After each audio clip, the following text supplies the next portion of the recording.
ഗോപീഷ, ഞങ്ങൾക്കത് എനിക്ക് കൂടി ആവേശം പകർന്ന ഒരു സ്വീകരണമായിരുന്നു അത്. സന്തോഷമുണ്ട്. Thank you. അതോടൊപ്പം തന്നെ ഞാനിവിടെ പറഞ്ഞുകൊണ്ടിരുന്നത്, ഈ കഴിഞ്ഞ തെരഞ്ഞെടുപ്പിൽ നിങ്ങളുടെ സൂചിപ്പിച്ചതുപോലെ ടീം UDF എന്ന പേരിലാണ് ഞങ്ങൾ തെരഞ്ഞെടുപ്പിനെ നേരിട്ടത്. ആ തെരഞ്ഞെടുപ്പിനെ നേരിടുന്നതിന് തൊട്ട് മുമ്പായി ഒരു സർക്കാർ അധികാരത്തിൽ വന്നാൽ നടപ്പാക്കാനുള്ള പദ്ധതികൾ ഒരു യാത്ര സംഘടിപ്പിച്ച് ജനങ്ങളോട് സംസാരിച്ച് അവരുമായി ആശയവിനിമയം നടത്തിയാണ് ഒരു തെരഞ്ഞെടുപ്പിനെ നേരിടുന്നത്. അതുകൊണ്ടാണ് അഭൂതപൂർവമായ വിജയമുണ്ടാകുന്നത്.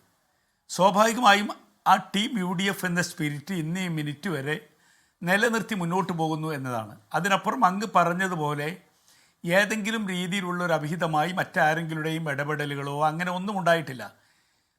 ഒരു ഐക്യജനാധിപത്യ മുന്നണിയുടെ ഘടകകക്ഷികൾ എന്നുള്ള നിലയിൽ കേരളത്തിൻ്റെ മുഖ്യമന്ത്രി ആരാകണമെന്നതിനെക്കുറിച്ച് ഞങ്ങളോട് അഭിപ്രായം ആരാഞ്ഞപ്പോൾ ഹൈക്കമാൻഡിൻ്റെ മുമ്പിൽ മുസ്ലിം ലീഗ് പാർട്ടിക്ക് അവരുടേതായ അഭിപ്രായമുണ്ടാകും.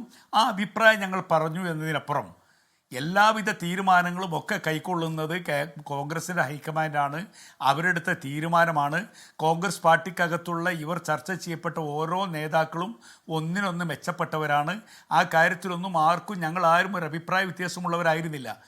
ഇപ്പോൾ നിങ്ങൾക്കറിയാം, VD സതീശൻ ഒരു ജനവികാരം തന്നെ കണക്കിലെടുത്തുകൊണ്ട് അദ്ദേഹത്തെ കേരളത്തിൻ്റെ മുഖ്യമന്ത്രിയായി തെരഞ്ഞെടുക്കുന്നു എന്ന് പ്രഖ്യാപിച്ചപ്പോൾ മുതൽ കേരളത്തിൽ കാണുന്ന ആ ആവേശത്തിൻ്റെ അലയടികളാണ് നമുക്ക് ഈ ചർച്ച നിർത്തിവെച്ച് പോലും ചർച്ച ചെയ്യേണ്ടി വന്നത്.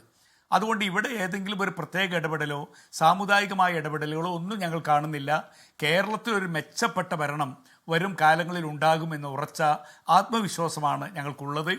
എല്ലാവരെയും ഒരുമിപ്പിച്ചുകൊണ്ട് ഇവിടുത്തെ മതസംഘടനകൾ, സാമുദായിക സംഘടനകൾ എല്ലാവരെയും വിശ്വാസത്തിലെടുത്തുകൊണ്ട് എല്ലാവർക്കും ആരെയും പരസ്പരം പഴിചാരാതെ അല്ലെങ്കിൽ ആരും പരസ്പരം വാഗ്വാദങ്ങളില്ലാതെ ഈ നാടിനെ ഒരുമിപ്പിച്ച് മുന്നോട്ട് കൊണ്ടുപോവുക എന്ന ദൗത്യമാണ് ഐക്യ ജനാധിപത്യ മുന്നണിക്ക് ഏറ്റെടുക്കാനുള്ളത്.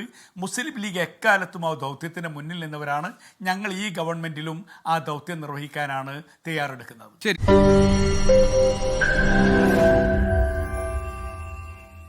ലോകത്തെവിടെയായാലും ഏത് സമയത്തും 24 വാർത്തകളും ഓഗ്മെന്റഡ് റിയാലിറ്റി പാക്കേജുകളും എക്സ്പ്ലെയിനറുകളും വിശദമായി കാണാൻ ഞങ്ങളുടെ YouTube ചാനൽ നിങ്ങൾക്ക് സബ്സ്ക്രൈബ് ചെയ്യാം.